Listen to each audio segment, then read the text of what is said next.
출애굽기 19장 1절부터 6절 말씀 중심으로 예배에서 사명자로 라는 제목으로 하나님의 말씀을 상고하고 은혜를 받고자 합니다.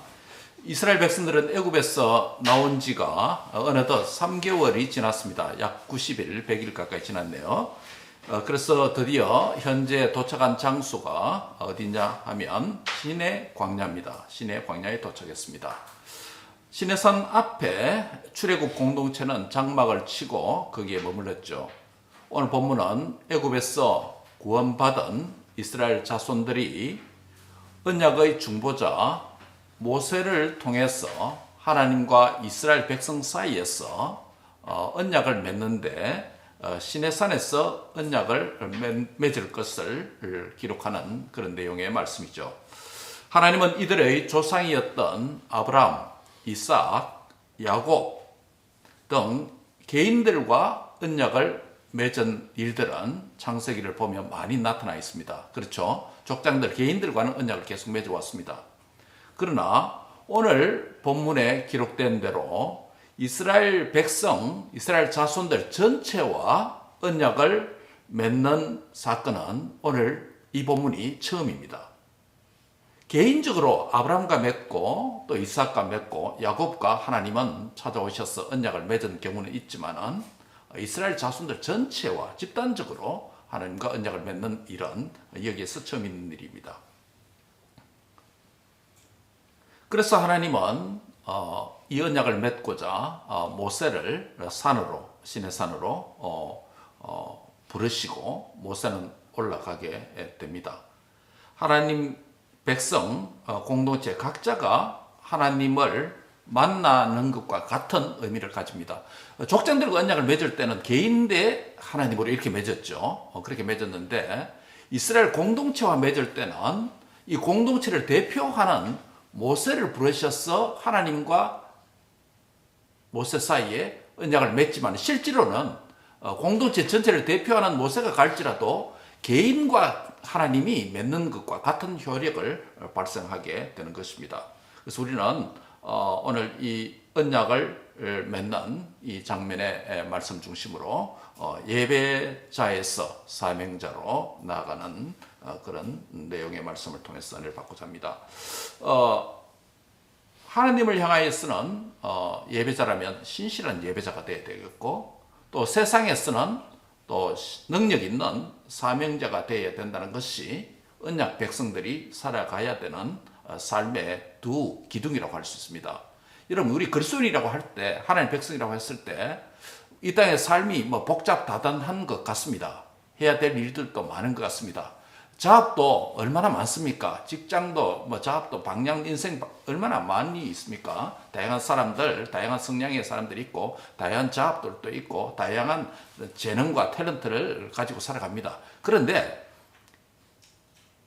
정리를 딱 해보면 하나님의 백성된 언약 백성들의 삶의 두 방향, 두 기둥은 딱 분명합니다. 하나는 하나님 앞에서 신실한 예배자로 사는 삶을 한 기둥이 있고 또 하나는 하나님의 백성들이 세상에서 하나님께서 맡겨주신 일을 하나님께서 허락해 주신 인생의 길이만큼 사명자로 살아가는 이 두 가지 삶의 큰 기둥이다라고 할 수 있겠습니다. 오늘 이 삶의 하나님의 백성의 이 삶의 두 기둥, 하나님 앞에서 예배자, 세상에서 사명자, 이 두 가지를 함께 상고하고자 합니다. 하나님을 향한 신실한 예배자 또는 세상을 향한 능력의 사명자 어떻게 될 수 있을까요? 그렇다면 어떻게 될 수 있을까요? 오늘 세 가지로 말씀드리려고 합니다. 첫째는 나를 부르신 하나님께 가까이 가는 삶을 살아야 된다. 한번 같이 하겠습니다. 나를 부르신 하나님께 가까이 나가야 됩니다. 이게 신실한 예배자의 첫 스텝입니다. 하나님께서 이스라엘을 애굽에서 불러냈지 않습니까? 그리고 지금 광야 생활이 이제 시작될 점에 모세가 하나님의 부르심을 받아서 시내산 가까이로 나아갑니다. 본문 3절에 보면 모세가 하나님의 임재의 산으로 올라갑니다. 여호와께서 산에서 그를 불러 말씀하시되 하나님께서 불렀기 때문에 하나님의 임재의 산인 이 시내산으로 나아가게 됩니다. 여러분, 구약 성경과 신약 성경에서 산은 굉장히 다양한 문맥적 의미를 가집니다. 예를 들어 볼까요? 구약 성경에서 산은 종종 하나님 자신이 자신을 계시하는 그런 장소로, 신현현의 장소로, 계시의 장소로 그렇게 사용했습니다. 예를 들면 하나님은 아브라함에게 모리아의 산에서 자신을 계시하셨죠. 아브라함에게 그 산은 하나님께 예배드리는 장소가 되었습니다. 모세에게 호렙산은 가시떨기에서 자신을 계시하는 사건이 발생했죠. 그래서 모세에게 그 산은 하나님으로부터 소명을 받는 그런 장소가 되었죠. 엘리야에게 어떤 산이 있습니까? 예, 갈멜산 있죠. 갈멜산과 또 엘리야가 도주하는 호렙산 있죠. 엘리야에게 갈멜산과 호렙산은 하나님을 만나고 하나님의 능력을 체험하는 장소가 되었죠. 신약 성경에도 많은 산들이 등장합니다. 예를 들면 마태복음에도 산이 여러 번 등장하는데 예수님의 사역의 장소로서 산이라고 하는 장소가 마태복음에서 중요한 역할을 한다는 것을 우리가 읽을 수 있습니다. 마태복음에서 처음 등장하는 산이 어딜까요? 예수님께서 마귀에게 첫 번째, 두 번째 시험을 받죠. 그 세 번째 시험 받는 장면에서 산이 등장합니다. 마귀가 예수님을 지극히 높은 산으로, 그렇죠? 데리고 가서 천하 만국을 보여주고 그 영광을 보여주고 자기에게 경배하라 이렇게 유혹을 하게 되었죠. 예수님에게 이 첫 번째 산은 유혹의 산이었습니다. 하지만 성령에 이끌리어서 그 유혹을 이기게 되죠. 승리의 산이 됩니다. 또 예수님에게 산은 몇몇 제자들에게 자신을 계시하는 영광스러운 천국의 모습을 보여주는 모세와 엘리야와 예수님이 대화하는 장면을 보여주는 산이 있습니다. 어떤 산이죠? 변화산 사건이라고 그랬죠. 예수님께서 혼련히 변화되셔서 구약의 대표인 모세, 율법의 대표인 모세와 선지의 대표인 엘리야와 함께 이 메시아의 3직분이 함께 만나서 대화하는 천국의 장면, 변화산, 하나님 자신을 계시하는 그런 장소가 되었죠. 그 외에도 복음서에 많은 산들이 등장합니다. 예수님은 산 위에서 설교를 하셔서 천국의 복음을 가리키는 장소로도 사용하셨죠. 이와 같이 구약 성경과 신약 성경에서 산은 예배의 장소, 또 소명의 장소, 위로와 회복의 장소, 승리의 장소, 천국을 경험하는 변화산, 말씀을 듣는 산상 설교, 감람산 설교 어떤 게 나타납니다. 그렇다면 구약과 신약에 하나님 자신을 계시하고 하나님을 만나는 장소로서 산은 현대 그리스도인에게 이 산은 어떤 곳을 의미할까요? 어디를 의미할까요? 우리가 오늘 하나님 예배하기 위해서, 하나님의 위로와 능력을 받기 위해서, 하나님의 천국의 변화된 장면을 보기 위해서 우리가 이스라엘에 있는 그 산으로 지금 올라가야 됩니까? 등산해야 됩니까? 현대 그리스도인에게 이 산은 무엇을 의미할까요? 신약 시대의 산은 우리에게 하나님을 만나는 임재의 산은 다름이 아니라 말씀과 성령이 역사하는 어디요? 예, 교회. 예배의 자리가 하나님의 임재를 경험하는 구약과 신약의 산과 같은 그런 장소라고 할 수 있겠습니다. 이사야 2장 3절에 보면 오라 우리가 여호와의 산에 오르며 야곱의 하나님의 전에 이르자 그가 그의 길을 우리에게 가르치실 것이라. 우리가 그 길로 행하리니 이는 율법이 시온에서부터 나올 것이요 여호와의 말씀이 예루살렘에서부터 나온다라고 말씀을 하고 있습니다. 우리가 여호와의 산에 오르는 이유는, 예배 자리에 올라가는 이유는 거기서 하나님께서 자신의 길을 우리에게 보이시고 가르치시는 장소가 되기 때문입니다. 오늘도 하나님께서는 믿는 저와 여러분을 부르셔서 교제하기를 원하십니다. 모세에게 산으로 올라오너라라고 말씀하시면서 이스라엘 자손을 애굽에서 구원받은 백성의 대표자로서 모세를 부르던 것은 이스라엘 백성의 각자와 교제하고 만나고 언약을 맺기를 원하시는 것처럼 오늘도 새 언약의 중보자이신 예수님을 믿음으로 말미암아 거룩한 산 예배 자리에 우리를 초대해 주셔서 우리 각자와 그리스도를 통해서 언약 관계를 갱신하기를 원하십니다. 이것 때문에 오늘도 저와 여러분이 이 자리에 있는 줄 믿습니다. 우리의 건강과 우리의 힘과 의지로 나오는 것 같지만은 사실 그 이전에 하나님께서 성령과 말씀의 역사를 통해서 우리에게 믿음을 주셔서 오늘 이 자리에 여호와의 산에 올라와서 하나님을 예배하게 해주시니 할렐루야 영광의 찬송을 올립니다. 이 하나님의 부름을 받고 이곳에서 말씀과 성령을 통해서 계시해 주시는 그분을 만나서 예배드리고 소명을 새롭게 하고 위로를 받고 회복의 은혜를 받고 승리를 확정짓는 자리가 되고 천국을 지상에서 경험하는 말씀을 듣는 예배 자리에 우리를 있게 해주신 하나님께 감사와 찬송과 영광을 돌리시기를 바랍니다. 이것이 바로 여호와의 산이다 라는 것입니다. 심지어는 영적으로 나올 수 없는 연약한 자리에 있더라도 하나님은 우리를 이끌어서 마치 엘리야가 절망하고 낙담해서 호렙산으로 갔을 때 하나님께 그 산에서 40일 40야를 행할 수 있는 새로운 소명을 받을 수 있는 그 자리에 이르기까지 하나님께서 새로운 힘과 능력과 위로로 공급해 주시고 회복시키는 자리였던 것처럼 오늘도 이 자리가 그런 자리가 되기를 바랍니다. 네. 이사야 55장 6절 7절에 보면 너희는 여호와를 만날 만한 때에 찾으라 가까이 계실 때에 그를 부르라 라고 말씀을 합니다. 여러분 우리가 하나님을 만날 만한 때에 찾아야 됩니다. 가까이 계실 때 그를 불러야 됩니다. 이 말은 무슨 말이냐면 하나님을 찾고 하나님을 부르는 행위는 무슨 행위입니까? 예배 행위입니다. 예배 행위입니다. 우리가 하나님 앞에 이 시간도 건강을 주셔서 건강할 때 하나님 앞에 적극적으로 나갔어. 하나님을 만나고 찾고 만나고 또 그분을 부르고 찬양하고 예배하는 예배의 신실한 발걸음들이 되기를 바랍니다. 예.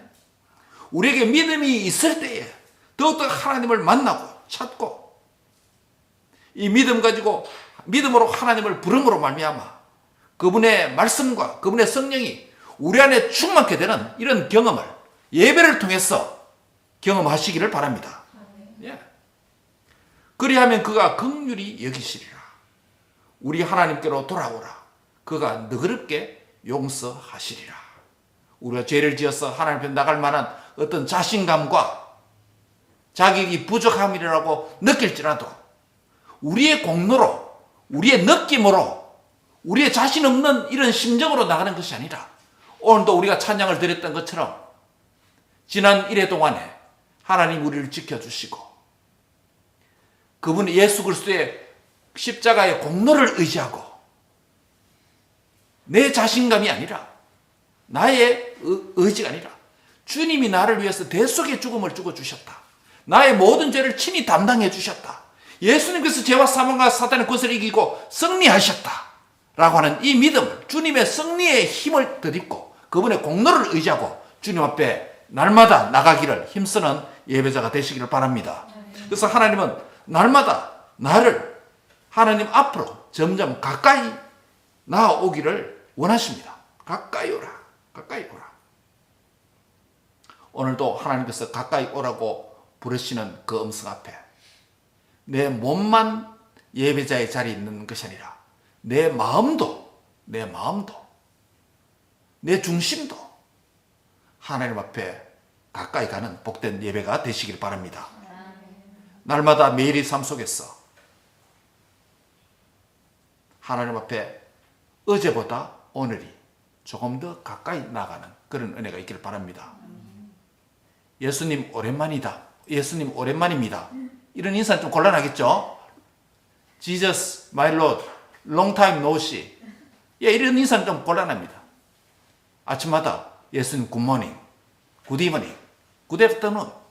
매 순간마다 예수님이 내 곁에 계시는, 예수님과 동행하는 그런 은혜가 있기를 바랍니다. 그게 하나님께 더 가까이 가는 길이에요.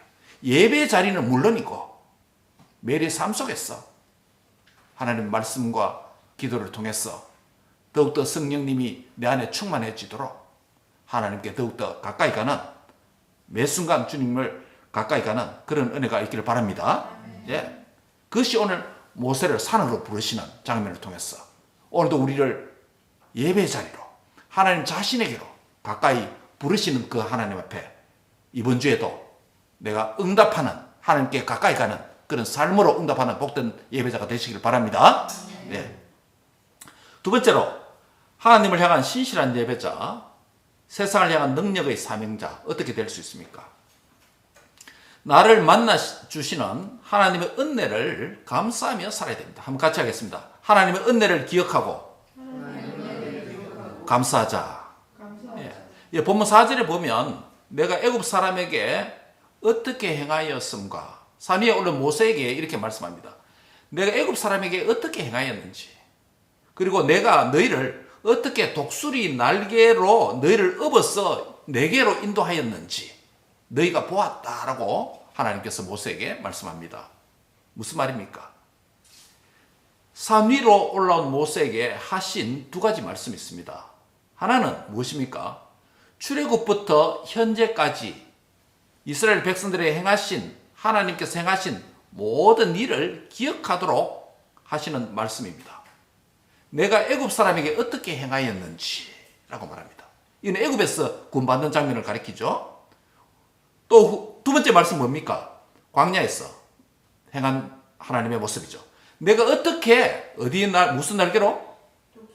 독수리 날개로 너희를 업어서 이 광야 여기까지 데려왔는지 너희가 보았다, 기억해야 된다라는 것입니다.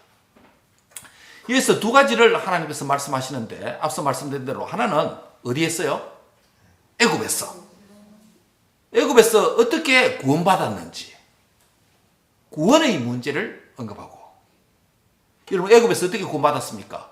바로 왕과 애굽 사람들부터 하나님께서 내 백성 내보내라고 했을 때 바로가 순순히 보내줬습니까? 아니잖아요. 그래서 무슨 재앙을 내립니까? 몇 가지? 10가지 재앙을 통해서 하나님의 살아계심을 보이고 애굽에는 심판을 내리고, 그래서 애굽에서 어떻게 구원했는지 하나님 자신을 드러냈잖아요. 이 이야기를 시내산에 와서 그의 장인 누구에게? 이들에게 설명한 것 아닙니까? 복음을 나눈 거 아닙니까? 하나님이 누구신지. 그렇죠? 그 두 번째 문제는 내가 독수리 날개로 너희를 업어왔다라고 말하는 이것은 어디에서 일어난 일입니까?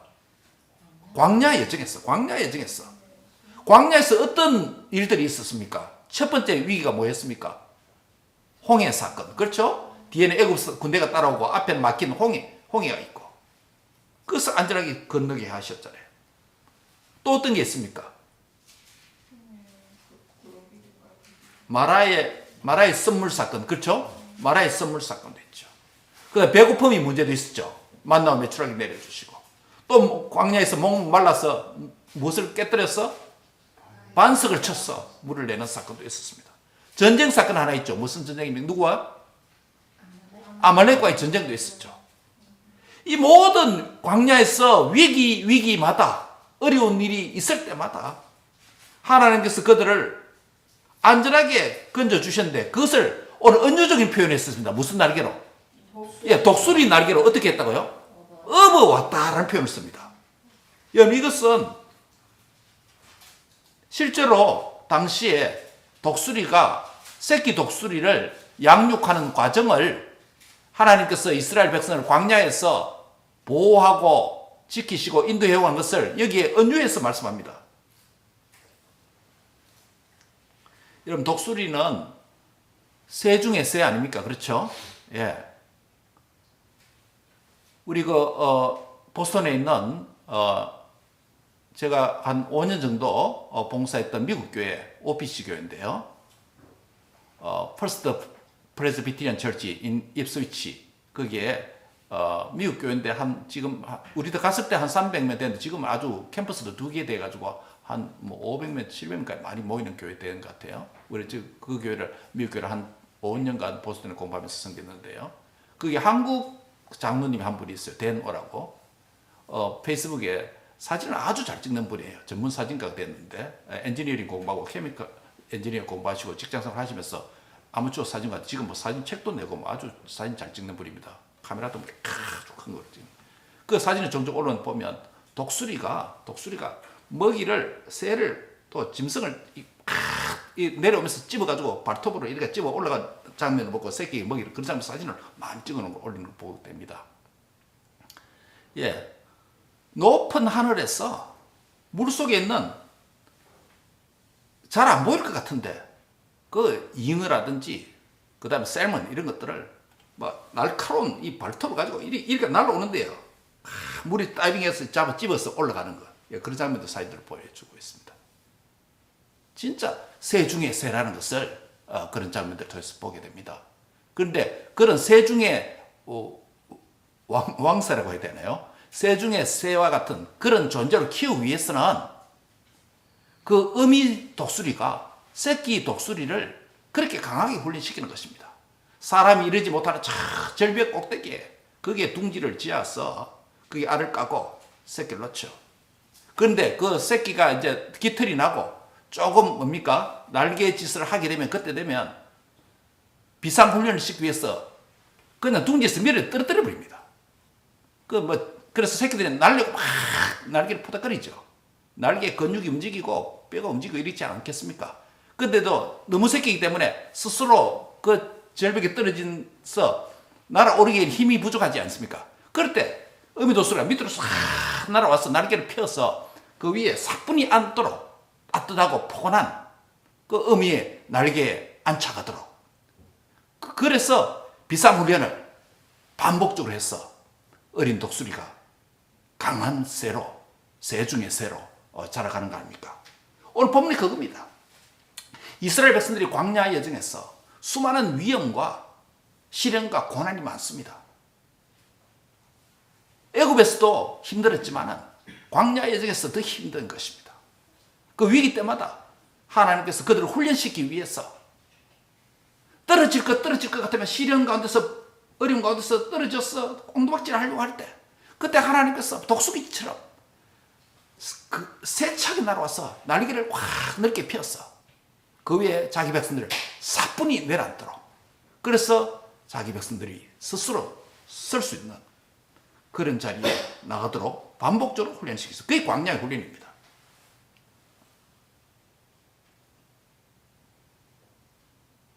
오늘 본문에서 두 가지 시내산 언약을 맺는 장면에서 하나님은 모세에게 하나님께서 그들에게 행하신 두 가지 일을 기억하도록 합니다. 감사하도록 합니다. 하나는 뭐라고요? 애굽에서 하나님께서 어떻게 하시는지, 너희를 어떻게 구원했는지. 또 하나는요, 광야에서 내가 독수리 날개 새끼를 엎는 것처럼 그렇게 너희를 훈련시켰다, 인도했다, 보호했다라는 겁니다.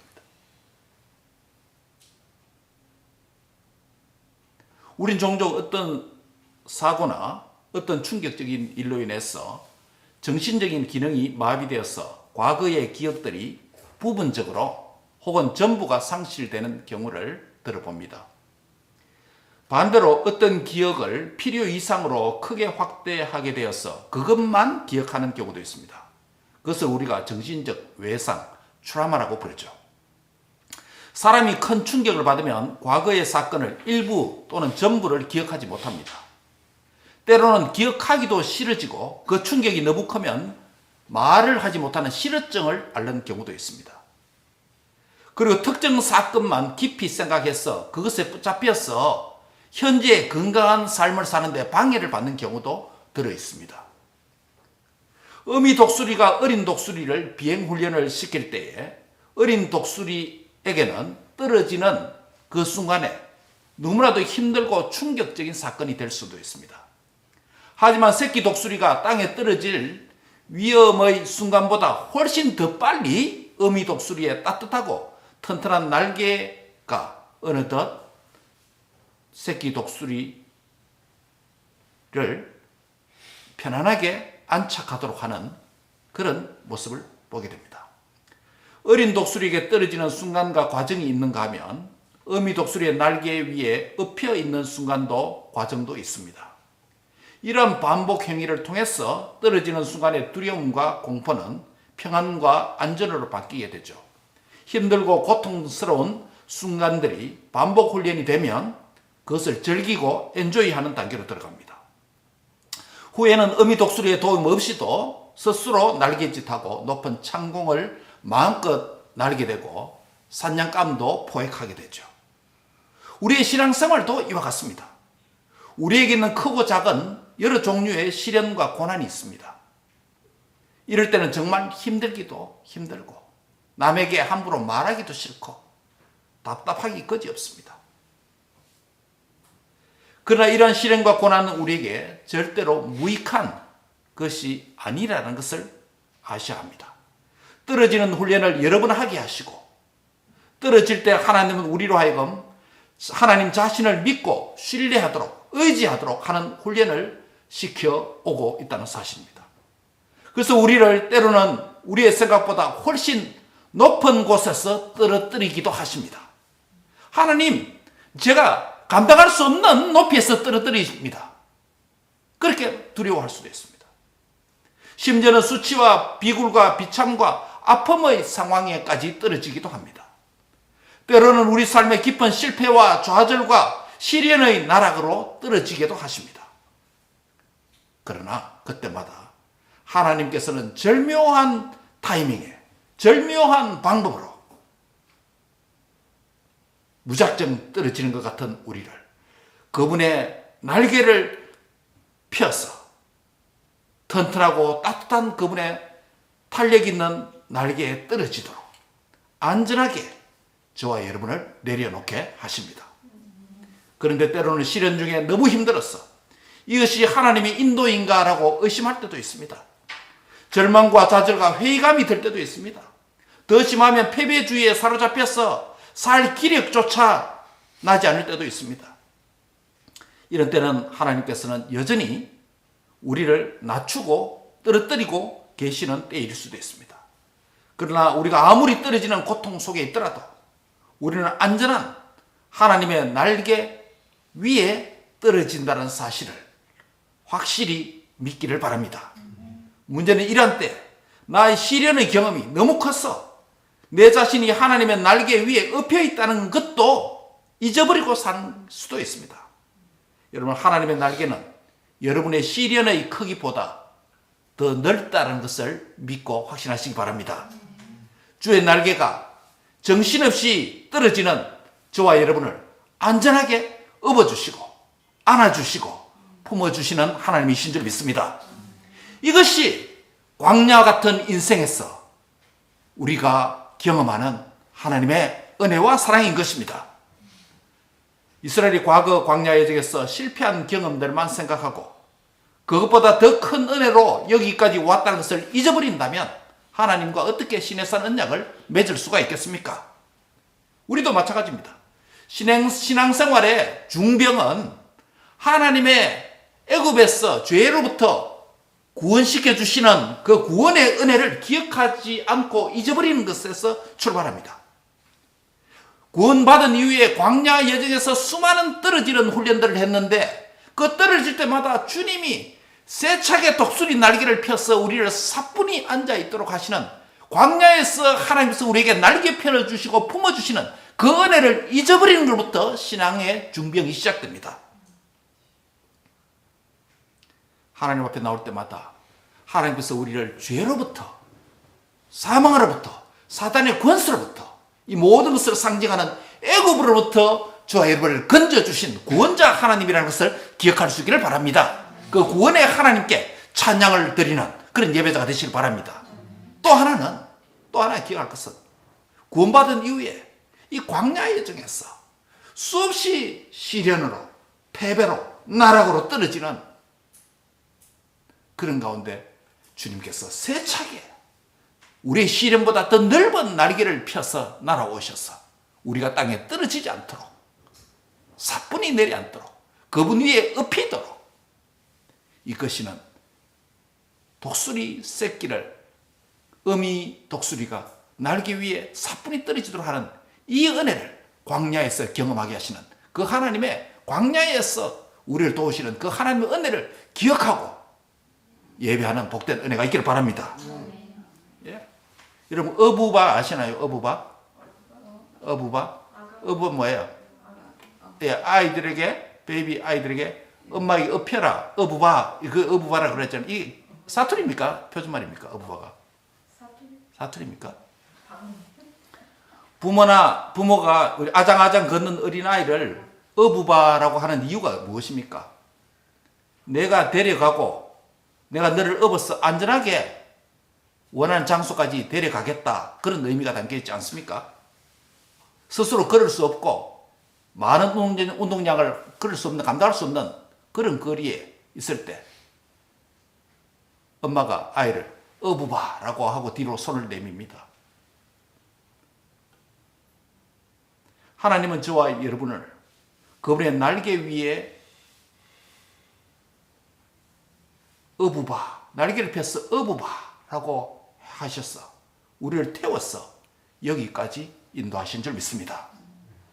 여러분의 침울한 영혼의 치유와 회복이 하나님께서 오늘도 우리를 향해서 큰 날개를 펴서 두 손을 뒤로 우리를 향해서 뻗으시면서 어부바라고 말씀하십니다.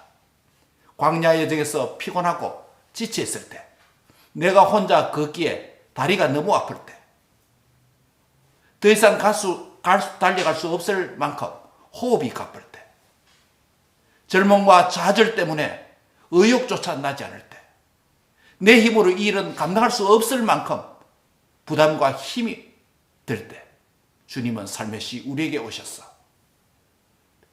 두 손의 날개를 뒤로 우리를 향해 뻗으시면서 어부바 내 날개 위에 타라 내 날개 위에 얹혀라 라고 말씀하시는 하나님입니다.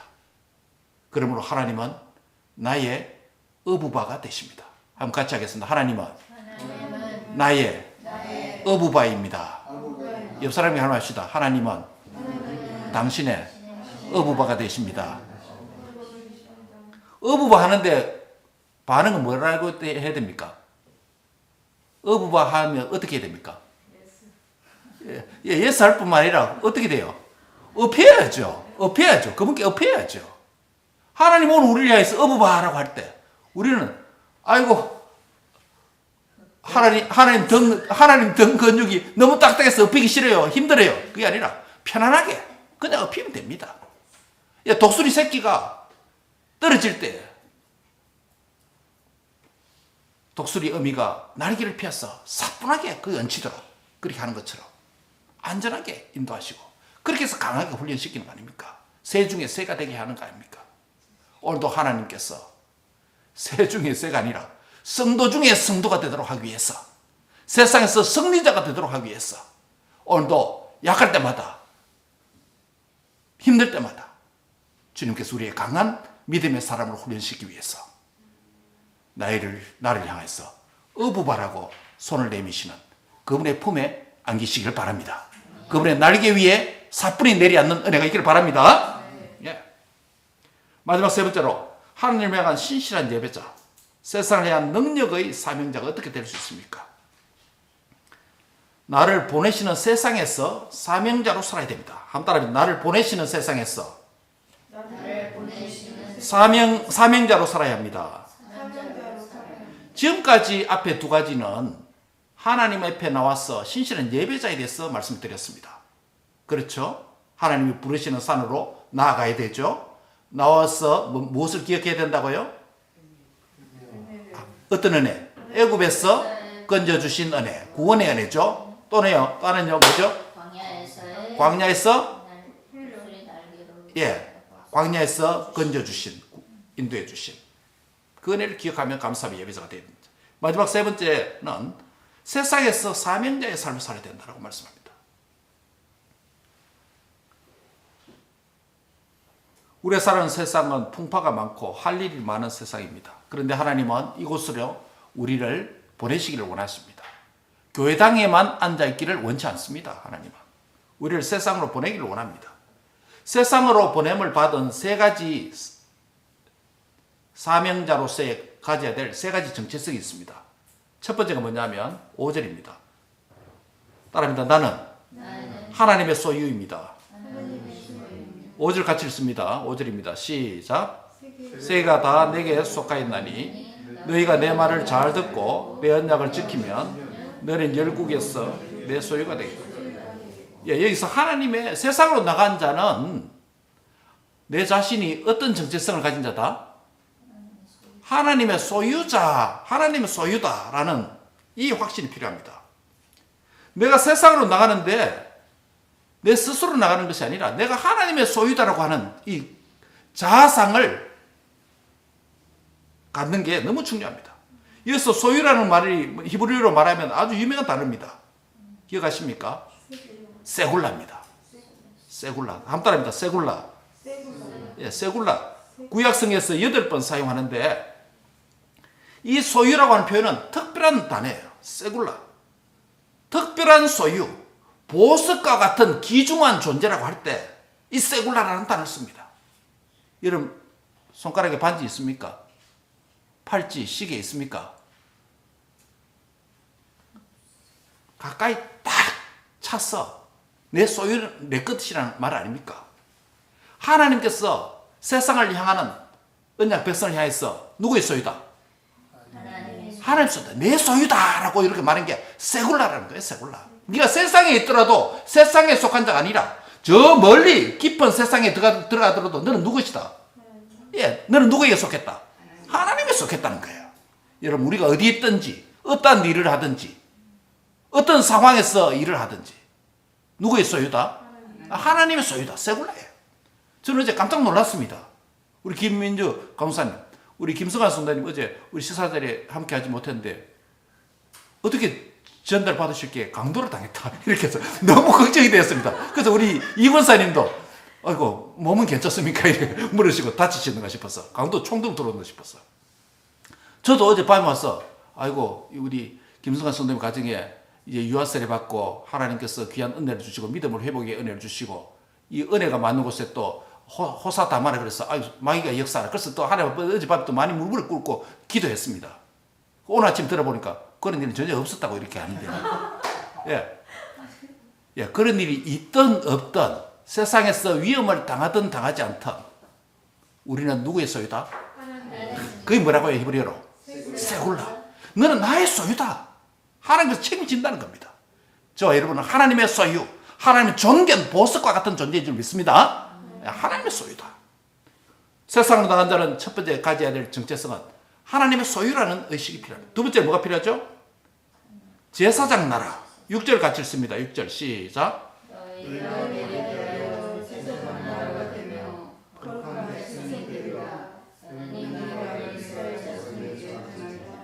예, 여기서 제사장 나라는 뭡니까? 제사장이 하는 역할이 뭐예요? 예배를 하는 것인데 하나님과 백성들 사이의 대표로서 제사장이 하나님 앞에 예배드리고 또 하나님의 뜻을 백성들에게 전달하는 중간자의 역할 아닙니까? 요즘 말로 중보자적인, 그렇죠? 예, 그것입니다. 우리가 세상에서 제사장 나라가, 이스라엘 백성들이 제사장 나라가 된다고 했을 때 세상 나라와 하나님 사이에 다리 역할을 하는 것.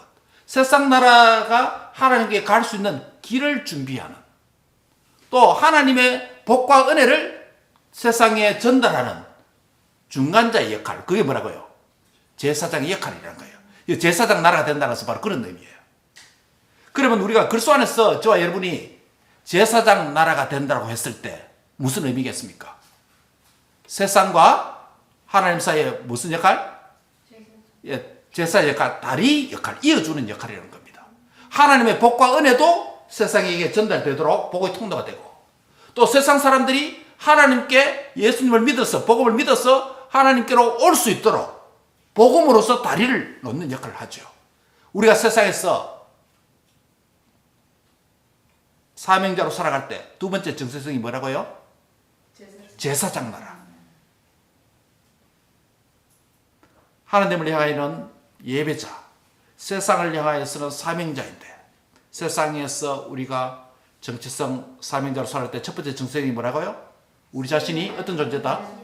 하나님의 소유다, 세굴라다라는 걸 잊어버리면 안 된다. 두 번째는 제사장 나라다. 난 중간자다. 이 안 믿는 사람과 교제하는 이유도, 안 믿는 사람과 함께 사는 이유도, 나는 안 믿기 때문에 저 사람들은 어차피 지옥의 땔감이니까 나는 저 사람과 안 놀아, 이게 아니고, 저들과 함께 교제하고 저들과 함께 살아가는 세상에서 함께 밥 먹고 일하고 함께 살아가는 이유도 그들에게 하나님의 복을 전달하는 복의 통로가 되어야 되고, 그들이 하나님을 알 수 있도록 복음으로 다리를 놓는 역할을 해야 하기 위해서, 이 제사장 나라의 역할을 위해서 우리가 세상에 존재한다는 것입니다. 할렐루야. 예, 이걸 잊어버리면 안 된다는 거예요. 어저께 우리 식당 하면서 우리 김민주 강사님 아주 앞으로 내가 어떻게 살아야 될까 이게 대해서 고민을 많이 하시고 기도 많이 하시고 그 잠시 뭐 간단하게 나누어 주셨는데요. 네. 여러 사람을 만나는 그런 어떤 일을 해보겠다. 예. 그 하나님과 세상 사이에 다리가 되는 제사장 나라의 역할이 아닌가 생각이 듭니다. 우리가 모두가 세상에 살아갈 때 제사장 나라로 다리와 같은 브릿지 역할을 하는 그런 은혜가 있길 바랍니다. 마지막 세 번째 뭡니까? 거룩한 백성이다. 세상에 살면서 사명자로 살아갈 때 잊지 말아야 될 우리의 정체성은 마지막으로 거룩한 백성이다. 이것은 뭐냐면 세상에서 구별된 삶을 살아야 된다. 다리 역할을 하는 것도 중요하고 제사장 나라의 역할도 중요하고 또 하나 뭐라 되겠죠? 하나님의 소유라는 것도 중요한데 우리의 삶이 그러면 어떻게 되는가? 거룩한 백성으로서 구별된 삶이 없으면 이 모든 것이 효과적으로 될 수가 없다는 겁니다. 너희도 그렇게 살면서 무슨 제사장 나라가 되노? 이렇게 빈자를 들을 수 있습니다. 한따라 나는 거룩한 백성입니다. 예, 세상과 구별된 삶이 필요하다. 말씀을 맺습니다.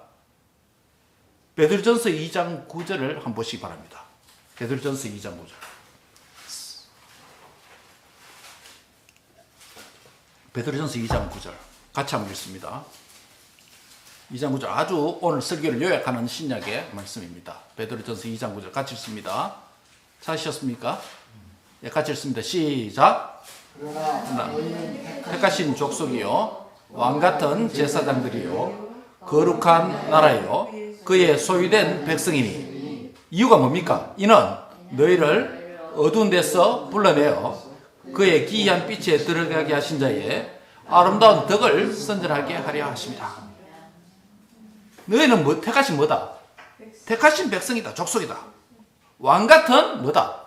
제사장들이다. 제사장. 거룩한 나라. 이게 다 있죠? 거룩한 나라. 누구의 소유? 하나님의 소유. 아까 히브리어로 뭐라 그랬죠? 세굴라. 보스 같은 존재다. 너희가 이런 존재가 됐다는 거예요. 어디서부터? 애굽에서 구원받았어. 광야에서 독수리 날개로 어부받은 백성. 정체성이 이랬다는 거예요. 그럼 이렇게 만들어주신 이유가 뭔가요? 그 이유는 2장 9절 하반절에 있습니다. 뭐라고 했습니까? 너희를 어두운 데서 애굽에서 불러내었어. 그의 기이한 빛에 들어가게 하신, 구원받은 영생에 들어가게 하신 자의 누구의 덕을? 아름다운 덕을 뭐 하기 위해서? 선전하기 위해이다. 예. 이것 때문에 우리를 애굽에서 건져 주셨다는 거예요. 이것 때문에 광야에서 독수리 날개로 업어 주셨다는 거예요. 어부해 주셨다는 거예요. 그래서 우리를 구원해 주시고 광야에서 인도하신 마지막 고울이 뭐다? 세상에서 그분의 하나님의 아름다운 덕을 선포, 전하기 위한 것이다. 라고 사명에 대해서 말씀합니다. 오늘 앞부분에는 신실한 예배자가 되라. 세상에서는 뭐가 되라? 사명자가 되라. 라는 말씀이 여기에 있습니다. 하나님을 향한 신실한 예배자, 세상을 향한 능력의 사명자, 어떻게 될 수 있다 했습니까? 첫 번째, 나를 부르시는 하나님께 가까이 가야 됩니다. 하나님께 가까이 가시기 바랍니다. 두 번째, 하나님께 받은 은혜를 기억하고 감사해야 됩니다. 애굽에서 건져주신 하나님의 은혜, 광야에서 지켜주신 하나님의 은혜, 기억하고 감사하는 신실한 예배자가 되시기 바랍니다. 마지막으로 세상으로 보내시는 하나님 앞에서 세상에서 무슨 자로? 사명자로 살아야 됩니다.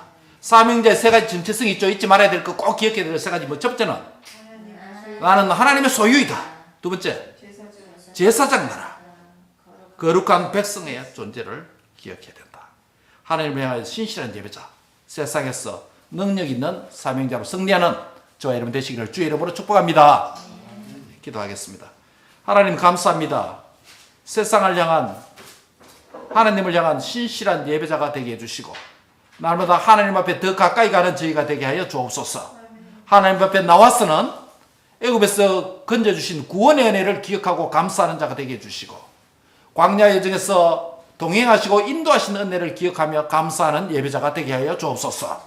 예배 자리에서 우리의 삶이 끝나는 것이 아니라 세상으로 보내시는 하나님 앞에서 또 사명자로 살아가는 자 되도록 축복해 주시옵소서. 또 하나님의 소유와 제사장 나라와 거룩한 백성으로 살게 해 주옵소서. 예수님의 이름으로 기도합니다.